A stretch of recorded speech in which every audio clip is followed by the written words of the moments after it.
제1편 사선의 오름. 세상에는 시간이 흘러도 결코 씻기지 않는 냄새가 있습니다.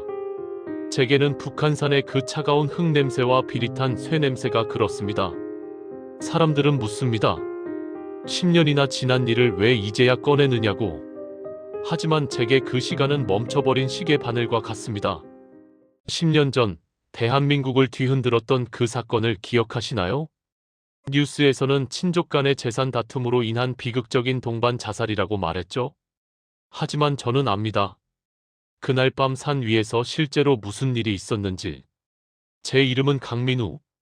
공식적으로는 10년 전 그날 밤 형의 칼에 찔려 이미 죽은 사람입니다. 오늘 저는 그 지워진 진실의 첫 페이지를 넘기려 합니다. 201X년 가을, 공기는 유난히 차갑고 습했습니다. 고모가 국가의 정점에 다가가던 시기, 우리 가문의 영광은 화려한 샹들리에처럼 빛났지만 그 아래 그림자는 시커멓게 썩어 문드러지고 있었죠. 사촌 형 진호가 연락해온 건 비가 추적추적 내리던 목요일 밤이었습니다. 형은 평소 호탕하던 성격과는 딴판으로 수화기 너머에서 받은 기침을 내뱉으며 떨고 있었습니다. 목소리에는 습기가 가득 찼고 마치 누군가 옆에서 듣고 있기라도 한 듯. 단어 하나하나를 조심스럽게 골라냈습니다. 우리는 성북동의 한 외진 카페에서 만났습니다. 평소 사람들이 붐비지 않는 곳이었지만 그날따라 카페 안의 정적은 유난히 무거웠습니다. 형은 낡은 서류 가방 하나를 테이블 밑에 꼭 숨긴 채 제가 도착하자마자 주변을 훑었습니다. 형의 눈등에는 짙은 피로가 내려앉아 있었고 손톱 끝은 초조함에 뜯겨 피가 맺혀 있었죠. 형은 떨리는 손으로 커피를 한 모금 마시더니 제게 가방 안을 살짝 보여줬습니다. 그것은 고모의 재단이 어떻게 기업들의 돈을 세탁하고 그 검은 자금이 어느 비선 실세의 계좌로 흘러들어갔는지 기록된 명단, 바로 장부였습니다. 민우야, 이건 그냥 종이 뭉치가 아니야. 이건 우리 목숨값이야. 이걸 터뜨리면 고모고 뭐고 다 끝이야. 우리도 이제 그 인간들의 사냥개 노릇 그만하고 사람답게 살 수 있어. 형의 목소리에는 결연함과 공포가 동시에 서려 있었습니다. 하지만 저는 형의 말보다 카페 유리창 너머 어둠 속에 정차된 검은색 세단에 더 눈길이 갔습니다. 시동을 끄지 않은 채 마치 거대한 짐승이 먹잇감을 노려보듯 붉은 미등을 깜빡이던 그 차. 우리가 자리를 뜨려 할 때마다 그 차의 헤드라이트가 번뜩였습니다. 형은 제 불안을 읽었는지 제 팔을 꽉 잡았습니다. 그리고는 나직하게 속삭였죠. 지금은 안 돼. 산으로 가야 해. 북한산 산장 근처에 내가 미리 받은 곳이 있어. 거기라면 도청도, 감시도 불가능해. 우리는 자정을 넘긴 시각, 북한산 국립공원 입구에 도착했습니다. 새벽에 산은 거대한 무덤처럼 고요했습니다. 가로등 불빛조차 닿지 않는 등산로 입구에서 형은 구식 손전등 하나를 꺼내 들었습니다. 비에 젖은 흙냄새가 코를 찔렀고 나뭇잎 사이로 떨어지는 빗방울 소리가 마치 누군가의 발소리처럼 들려왔습니다. 산을 오르는 내내 제 등줄기에는 서늘한 소름이 돋았습니다. 이상했습니다. 분명 우리 둘뿐인데 바스락거리는 낙엽 소리가 묘하게 어긋났습니다. 제가 한 걸음을 떼면 잠시 후 어둠 속에서 누군가 뒤따라 멈춰서는 듯한 미세한 진동이 발바닥을 통해 전해졌습니다. 형, 잠깐만. 뒤에 누가 있는 것 같아? 제 말에 형은 멈춰서지 않았습니다. 오히려 더 빠른 걸음으로 어둠 속을 파고들었습니다. 형은 뒤도 돌아보지 않은 채 혼잣말처럼 중얼거렸습니다. 다 왔어, 민우야. 이제 조금만 더 가면 돼. 거기서 모든 걸 정리하자. 형의 어깨는 잔뜩 움츠러들어 있었고 손전등 불빛은 갈피를 잡지 못하고 이리저리 흔들렸습니다. 그 모습은 마치 거대한 거미줄에 걸려 필사적으로 몸부림치는 나비 같았습니다. 산 중턱, 평소 등산객들이 쉬어가는 작은 공터에 다다랐을 때였습니다. 안개가 자욱하게 깔린 그곳은 세상과 완전히 단절된 섬처럼 느껴졌습니다. 형은 갑자기 발걸음을 멈추고 제 쪽을 향해 돌아섰습니다. 손전등 불빛이 형의 얼굴을 아래에서 위로 비췄습니다. 그 빛에 드러난 형의 얼굴은 제가 알던 형이 아니었습니다. 눈물과 콧물로 범벅이 된 채 극도의 공포에 질려 일그러진 괴물 같은 표정. 형은 바닥에 서류 가방을 툭 떨어뜨리더니 무릎을 꿇었습니다. 미안하다, 민우야. 정말 미안해. 나도 어쩔 수가 없었어. 그들이 내 아이들을, 내 아내를 데리고 있어. 내가 너를 여기까지 데려오지 않으면 그들을 다 죽이겠다고 했어. 형의 고백이 끝나기도 전에 숲속 어둠 여기저기서 손전등 불빛들이 일제히 켜졌습니다. 서너 명의 사내들이 안개를 뚫고 천천히 걸어 나왔습니다. 검은 정장에 흐트러짐 없는 매무새. 그들은 고모의 사설 경호팀원들이었습니다. 평소 집안 행사에서 자주 마주치며 목례를 나누던 익숙한 얼굴들이었죠. 하지만 그들의 눈빛에는 평소의 예의는커녕 한 조각의 감정도 남아있지 않았습니다. 리더격인 사내가 무심하게 주머니에서 무언가를 꺼내 형의 앞에 던졌습니다. 그것은 날카롭게 날이 선 낡은 회창칼이었습니다. 강진호 씨, 약속한 시간입니다. 시작하시죠. 현장은 이미 우리가 다 세팅해놨습니다. 당신이 장부 문제로 민우 씨와 다투다 칼을 휘둘렀고 그 후에 죄책감에 스스로 목숨을 끊는 시나리오. 경찰 수사 결과도 이미 그렇게 나오기로 결정됐습니다. 당신이 협조만 잘하면 당신 가족은 내일 아침 무사히 집으로 돌아갈 겁니다. 사내의 목소리는 너무나 낮고 평온해서 더 끔찍했습니다. 마치 사무실에서 서류 결제를 올리는 과장처럼 그는 한 사람의 죽음을 지시하고 있었습니다. 형은 바닥에 놓인 칼을 멍하니 바라보다가 천천히 손을 뻗었습니다. 칼날이 손전등 불빛을 받아 차갑게 번뜩였습니다. 형은 비명을 지르듯 울부짖으며 칼을 움켜쥐고 제게 달려들었습니다. 으아, 민우야, 죽어. 제발 죽어줘. 그래야 내 아이들이 살아. 미친 듯이 칼을 휘두르는 형의 눈에는 광기가 서려 있었습니다. 그것은 저를 향한 증오가 아니라 자신을 이 지옥으로 밀어넣은 운명을 향한 최후의 발악이었습니다. 저는 뒤로 물러나다 나무 뿌리에 걸려 넘어졌습니다. 차가운 흙바닥의 감촉과 함께 머리 위로 형의 칼날이 내리꽂히는 환영이 보였습니다. 도망칠 곳도 도움을 요청할 곳도 없는 이 심야의 산속? 제가 가장 믿었던 형이 저의 처형인이 되어 다가오고 있었습니다. 하지만 진짜 비극은 칼날이 제 몸을 파고들기 직전 숲 저편에서 들려온 차가운 웃음소리와 함께 시작되었습니다. 그 웃음소리는 이 모든 상황을 비웃듯 안개를 가르며 공터를 가득 채웠습니다. 제2편 조작된 현장. 형의 칼날이 제 쇄골 끝자락을 스치며 지나갔습니다. 차가운 금속의 감촉 뒤에 따라온 것은 타는 듯한 통증이었습니다. 셔츠가 찢어지고 붉은 선혈이 빗물 섞인 흙바닥으로 뚝뚝 떨어졌습니다. 하지만 형은 멈추지 않았습니다. 아니, 멈출 수 없었을 겁니다. 형의 뒤에 서 있는 그 사내들의 무심한 시선이 형의 등 뒤에 보이지 않는 총구를 겨누고 있었으니까요. 형, 제정신 차려. 저놈들이 형을 살려줄 것 같아? 내가 죽으면 그 다음은 형 차례라고. 제 절규는 공허한 메아리가 되어 안개 속으로 흩어졌습니다. 형은 짐승 같은 소리를 내지르며 다시 칼을 치켜들었습니다. 그 순간이었습니다. 숲 저편, 짙은 어둠 속에서 아주 낮은, 하지만 소름 끼치도록 선명한 웃음소리가 들려왔습니다. 사내들이 들고 있던 손전등 불빛들이 일제히 한 곳을 향했습니다. 그 빛의 끝에 서 있는 건 뜻밖에도 고모의 최측근이자 가문의 온갖 더러운 일을 도맡아 처리하던 박 실장이었습니다. 그는 우산을 받쳐든 채 마치 오페라를 관람하러 온 귀족처럼 우아한 자태로 우리를 내려다보고 있었습니다. 진호 씨, 실력이 형편없군요. 아이들이 기다리고 있는데 이렇게 시간을 끌어서야 되겠습니까? 박 실장의 말 한마디에 형의 눈동자가 힘없이 흔들렸습니다. 그 틈을 타 저는 형의 손목을 걷어차고 숲속으로 몸을 던졌습니다. 등 뒤에서 잡아! 하는 고함과 함께 거친 발소리들이 쏟아졌습니다. 저는 길도 없는 비탈길을 굴러 내려갔습니다. 나뭇가지가 얼굴을 핥히고 돌부리에 정강이가 찍혔지만 통증조차 느껴지지 않았습니다. 오직 살아야 한다는 본능, 그리고 이 미친 연극의 결말을 보지 않겠다는 오기만이 저를 움직였습니다.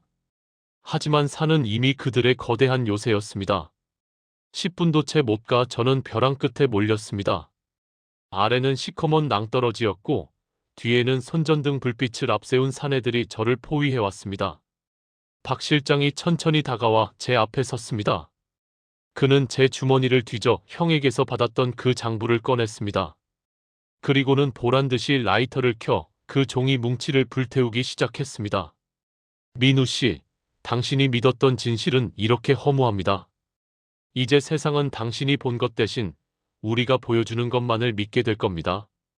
타오르는 불꽃 너머로 형이 끌려오는 모습이 보였습니다. 사내들은 형의 손목을 비틀어 강제로 칼을 쥐어준 뒤 제 가슴팍으로 밀어붙였습니다.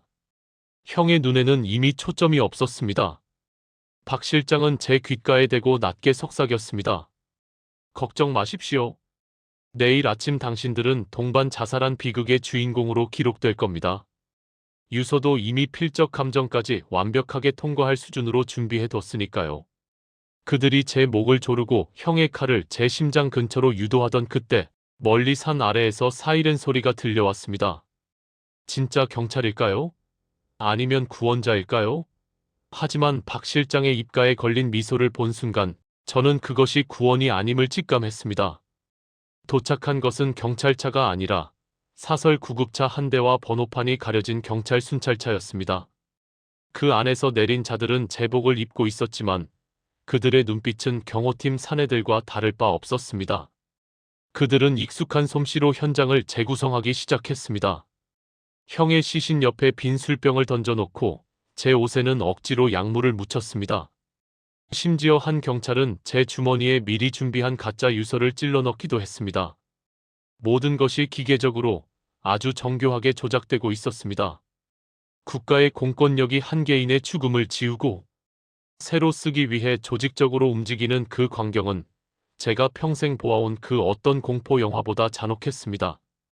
의식이 멀어져가는 와중에도 저는 보았습니다. 박 실장이 어느 누군가와 통화하며 나직하게 보고하는 모습을요. 예, 고모님. 깨끗하게 정리됐습니다. 예정대로 보도 자료 뿌리시면 됩니다. 그 한마디에 제 30년 인생이 쓰레기통에 처박히는 소리가 들렸습니다. 저는 마지막 힘을 쥐어짜 형의 시신 손밑으로 손을 뻗었습니다. 형이 죽기 직전 제게 눈짓으로 알려주었던 그곳. 형의 구두 밑창 틈새에 끼워져 있던 작은 메모리 카드. 그것이 제가 세상에 남길 수 있는 마지막 비명이자 저들을 무너뜨릴 유일한 화살이었습니다. 저는 그 카드를 입안에 넣고 어금니로 꽉 물었습니다. 차가운 금속 맛이 혀끝을 자극했습니다. 이봐, 숨이 아직 붙어 있는 것 같은데? 사내 하나가 제 가슴을 군화로 짓밟았습니다. 폐가 으스러지는 고통과 함께 핏물이 울컥 솟구쳤습니다. 박 실장은 무심하게 제 얼굴을 내려다보더니 한마디 던졌습니다. 내버려둬. 어차피 이 비탈에서 굴러떨어지면 시체도 못 찾을 테니까. 깔끔하게 실족사로 처리해. 그들은 저를 가마니처럼 들어올려 절벽 아래로 던졌습니다. 허공을 가르는 그 짧은 순간 저는 보았습니다. 멀리 보이는 서울의 야경이 얼마나 눈부시게 아름다운지, 그리고 그 화려한 불빛 아래 얼마나 많은 추악한 진실들이 묻혀 있는지. 차가운 물속으로 추락하며 제 의식은 암전되었습니다. 하지만 제 어금니 사이에는 여전히 형의 마지막 유산이 꽉 쥐어져 있었습니다. 죽어도 놓지 않겠다는 그 처절한 약속과 함께 저는 어둠 속으로 가라앉았습니다. 제3편 유령의 시간. 정신이 들었을 때 가장 먼저 느껴진 것은 폐부를 찌르는 지독한 소금기와 살점이 타 들어가는 듯한 한기였습니다. 눈을 뜨자마자 발작적인 기침이 터져 나왔습니다. 입안에서는 억눌려 있던 핏물과 함께 형의 마지막 유산이었던 그 작은 메모리 카드가 툭 떨어졌습니다. 저는 그것을 보물이라도 되는 양지능 묻은 손으로 움켜쥐었습니다. 주변을 둘러보니 이름 모를 해안가의 갯벌이었습니다. 절벽에서 떨어진 저를 파도가 이곳까지 밀어낸 모양이었습니다. 하늘은 이미 밝아오고 있었지만 그 빛은 구원이 아니라 재앙이었습니다. 근처 식당에 걸린 TV에서 앵커의 목소리가 흘러나왔습니다. 북한산에서 발생한 오촌 형제살인 사건의 현장 감식 결과가 발표되었습니다. 경찰은 평소 채무 관계에 불만을 품은 형 강진호 씨가 사촌 동생 민우 씨를 살해한 뒤 스스로 목숨을 끊은 것으로 잠정 결론지었습니다. 화면 속에는 제가 입고 있던 코트가 피에 젖은 채 클로즈업되고 있었습니다. 시신 안치실로 운구되는 들것 위에는 분명히 제가 아닌 누군가의 시신이 제 이름을 달고 누워 있었습니다. 그 순간 소름이 돋았습니다.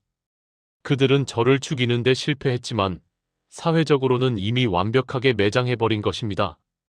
저는 이제 이 세상에 존재하지 않는 걸어다니는 유령이 되었습니다.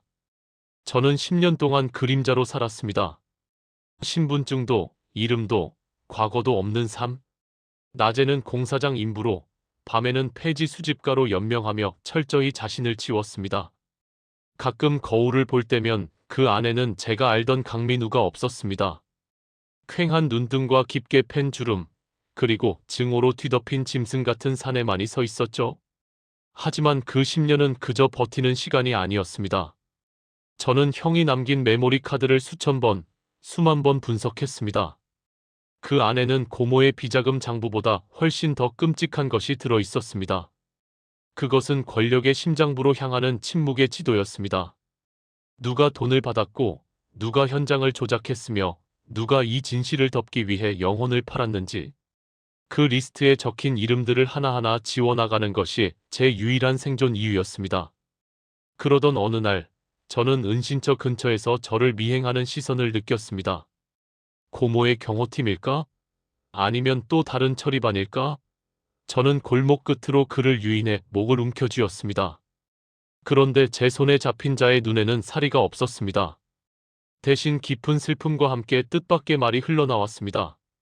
민우 씨, 당신이 살아있을 줄 알았습니다. 저는 당시 현장에 나갔던 구급대원입니다. 그는 그날 밤 제가 벼랑 아래로 던져지는 것을 목격하고 죄책감에 시달리며 10년을 보냈다고 했습니다. 그는 제게 당시 경찰 무전망의 녹취록을 건넸습니다. 타깃 처리 완료. 시신 바꿔치기 성공. 그 차가운 목소리들의 주인공은 현재 검찰의 고위직과 정치계의 요직에 앉아 있었습니다. 리스트에 적힌 인물들이 단순히 고모의 수하들이 아니라 이 나라의 시스템 그 자체라는 사실을 깨닫는 순간 가슴속에서 차가운 분노가 폭발했습니다. 개인이 국가를 상대로 싸운다는 것, 그것은 계란으로 바위를 치는 것이 아니라 거대한 암흑 속으로 스스로를 던지는 일임을 저는 잘 알고 있었습니다. 저는 복수의 방식을 바꿨습니다. 제가 직접 그들을 처단하는 것이 아니라 그들이 스스로를 무너뜨리게 만드는 설계를 시작했습니다. 형의 메모리 카드에 담긴 정보들을 아주 조금씩 가루처럼 쪼개어 익명의 제보로 세상에 흘리기 시작했습니다. 하나가 터지면 다른 하나가 꼬리를 물고 결국은 고모라는 거대한 뿌리까지 닿게 만드는 치밀한 연쇄작용. 그 과정에서 저는 제 영혼을 조금씩 갉아먹어야 했습니다. 사람을 이용하고 배신을 유도하고 때로는 누군가의 파멸을 즐기기도 했죠. 저를 사지로 몰아넣었던 박 실장과 무엇이 다른지 스스로 자괴감이 들 때마다 저는 북한산의 그 차가운 흙바닥을 떠올렸습니다. 그리고 마침내 10년이 흐른 지금 저는 한 젊은 기자를 이 섬으로 불렀습니다. 제보자라는 허울을 쓰고 그를 유인했지만 사실 그는 제가 세상에 던지는 마지막 승부수였습니다. 기자의 눈동자에는 10년 전의 저처럼 정의감과 공포가 뒤섞여 있었습니다. 저는 그에게 피 묻은 수첩을 건네며 말했습니다. 이 수첩이 세상에 나가는 순간 당신의 삶도 평범한 궤도에서 이탈할 겁니다. 그래도 이 지옥을 보시겠습니까? 기자가 수첩을 펼치는 순간 밖에서 들려오는 익숙한 자동차 엔진 소리. 10년 전 카페 앞에서 들었던, 그리고 북한산 기슭에서 들었던 그 기분 나쁜 소리였습니다. 그들이 왔습니다. 10년 동안 저를 지우려 했던 그 그림자들이 이제 마지막 흔적을 지우기 위해 이 외딴 섬까지 저를 찾아낸 것입니다. 저는 기자를 뒷문으로 밀어내며 낡은 회창칼 하나를 손에 쥐었습니다. 형이 저를 향해 휘둘렀던 그 녹슨 칼날이었습니다. 이제 이 연극의 막을 내릴 시간입니다. 제가 괴물이 되어 얻은 이 모든 진실이 한 기자의 손을 통해 세상의 빛을 보게 될 것인지 아니면 이 섬의 차가운 바닷물 속에 영원히 가라앉을 것인지. 문이 부서지는 소리와 함께 사내들이 들이닥쳤습니다. 저는 그들의 얼굴 뒤로 고모의 웃음소리를 들었습니다. 민우야, 넌 여전히 너무 똑똑해서 탈이야. 10년 전 박 실장이 했던 그 말이 환청처럼 귓가를 때렸습니다. 저는 그들을 향해 달려들었습니다. 이것은 복수도 정의도 아니었습니다. 그저 잊혀진 한 인간이 세상을 향해 내지르는 마지막 비명일 뿐이었습니다. 제사편 끝나지 않은 안개. 섬의 낡은 민박집 문이 부서지는 소리는 10년 전 북한산의 나무가 꺾이던 소리와 똑같았습니다. 들이닥친 사내들의 구둣발 소리는 정교하게 훈련된 짐승의 발걸음이었죠. 저는 기자를 창밖 갯벌로 밀어넣으며 마지막으로 그의 눈을 똑바로 응시했습니다. 뒤돌아보지 말고 뛰세요. 당신이 살아야 이 수첩이 진실이 됩니다.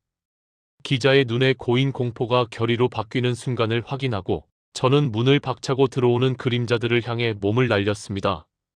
10년 전에는 비명이 터져 나왔지만 이번엔 달랐습니다. 저는 이미 짐승이 되어 있었습니다. 칼날이 살을 파고들고 뼈를 치는 감각이 무디게 느껴졌습니다. 둔탁한 타격음과 거친 숨소리만이 방 안을 가득 채웠습니다. 사내 중 하나가 제 어깨를 잡고 바닥으로 맺혔을 때 저는 그의 귀에 대고 속삭였습니다. 박 실장에게 전해라. 내가 지옥에서 돌아왔다고. 그들은 당황했습니다. 죽은 줄 알았던 유령이 그것도 자신들의 기술을 그대로 되돌려주는 괴물이 되어 나타났으니까요. 하지만 수의 열쇠를 극복하기엔 제 몸은 이미 너무 낡아 있었습니다. 의식이 흐릿해지는 와중에도 멀리 갯벌을 가로질러 달리는 기자의 실루엣을 보았습니다. 살아라. 제발 살아남아서 그 문장을 완성해라. 제 의식은 차가운 바닥 위에서 그렇게 멈추는 듯 했습니다. 한편 섬을 탈출한 기자는 서울의 화려한 불빛 속으로 숨어들었습니다. 하지만 그를 기다리는 건 환영이 아니었습니다. 그가 언론사 데스크에 수첩을 내밀었을 때 돌아온 건 차가운 침묵이었습니다. 이건 기사가 아니야. 소설이지. 이런 걸 내보냈다가 우리 회사가 날아가길 바라는 거야? 국장의 목소리엔 권력에 대한 경외심보다 더 지독한 포기가 깔려 있었습니다. 기자는 깨달았습니다. 가문이 친 거미줄은 단순히 폭력으로 유지되는 게 아니었습니다. 그것은 돈과 인사권, 그리고 상호 간의 묵인이라는 이름의 거대한 네트워크였습니다. 기자는 포기하지 않았습니다. 그는 제가 수첩 뒤에 숨겨두었던 마지막 장치를 찾아냈습니다. 그것은 형의 메모리 카드에 들어있던 파일 중 하나로 특정 시간이 지나면 자동으로 전 세계 주요 인권단체와 커뮤니티에 전송되도록 설정된 암호화된 비디오였습니다. 기자는 목숨을 걸고 그 암호를 해독할 수 있는 유일한 인물을 찾아 나섰습니다. 그 과정에서 그는 수차례의 교통사고 위협과 미행을 겪어야 했습니다. 서울의 빌딩 숲은 북한산의 안개보다 더 위험한 사냥터가 되어 기자를 압박해왔습니다. 마침내 고모의 퇴임 후 재단 비리가 다시금 수면 위로 떠오르던 날, 기자는 아무도 예상치 못한 방식으로 진실을 터뜨렸습니다. 메이저 언론사가 아닌 자신이 직접 운영하는 1인 미디어와 해외 서버를 통해서였습니다. 영상이 재생되자 대한민국은 얼어붙었습니다. 거기엔 10년 전 북한산 현장에서 제가 녹음했던 박 실장의 목소리, 그리고 시신을 바꿔치기 하던 경찰들의 얼굴이 고스란히 담겨 있었습니다. 무엇보다 충격적인 것은 죽은 줄 알았던 제가 섬의 민박집에서 마지막으로 남긴 인터뷰 영상이었습니다. 저는 죽었습니다.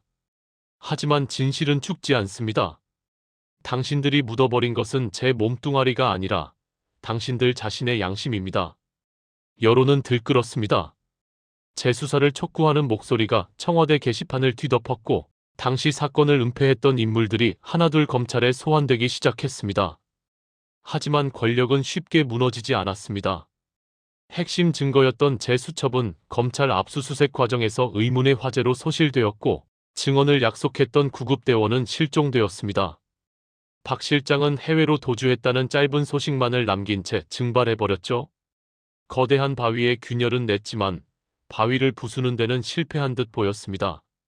몇 달 뒤 안개가 자욱한 북한산 기슭. 한 남자가 꽃다발을 들고 등산로 입구에 섰습니다. 그는 섬에서 살아남아 기적적으로 구출된 저 강민우였습니다. 제 얼굴은 성형수술과 흉터로 이전의 모습을 찾아볼 수 없었지만 눈빛만은 10년 전 그날처럼 투명했습니다. 저는 형이 쓰러졌던 그 자리에 꽃을 놓았습니다. 이제 세상은 이 사건을 풀리지 않은 의혹 혹은 정치적 공방으로 부릅니다. 누군가는 음모론이라 비웃고 누군가는 진실이라 믿으며 싸웁니다.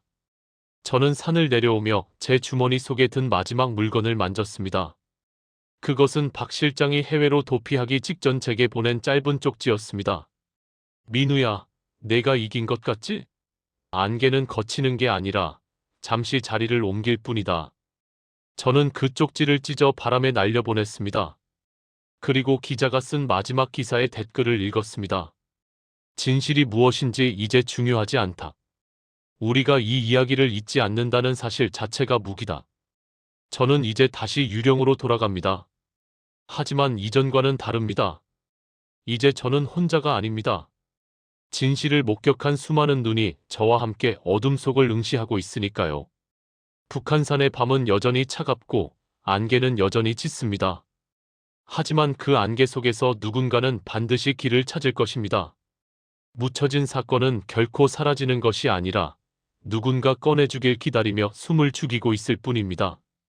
제 이야기는 여기서 끝나지만 당신들의 추적은 이제 시작입니다. 에필로그 10년 전 그날의 진실은 여전히 법정의 기록이 아닌 사람들의 기억 속에 머물러 있다. 누군가는 자살이라 말하고 누군가는 타살이라 믿는다. 하지만 분명한 것은 그 밤의 안개는 아직도 우리 주변을 맴돌고 있다는 사실이다. 당신이 믿고 있는 그 진실은 정말 진실입니까?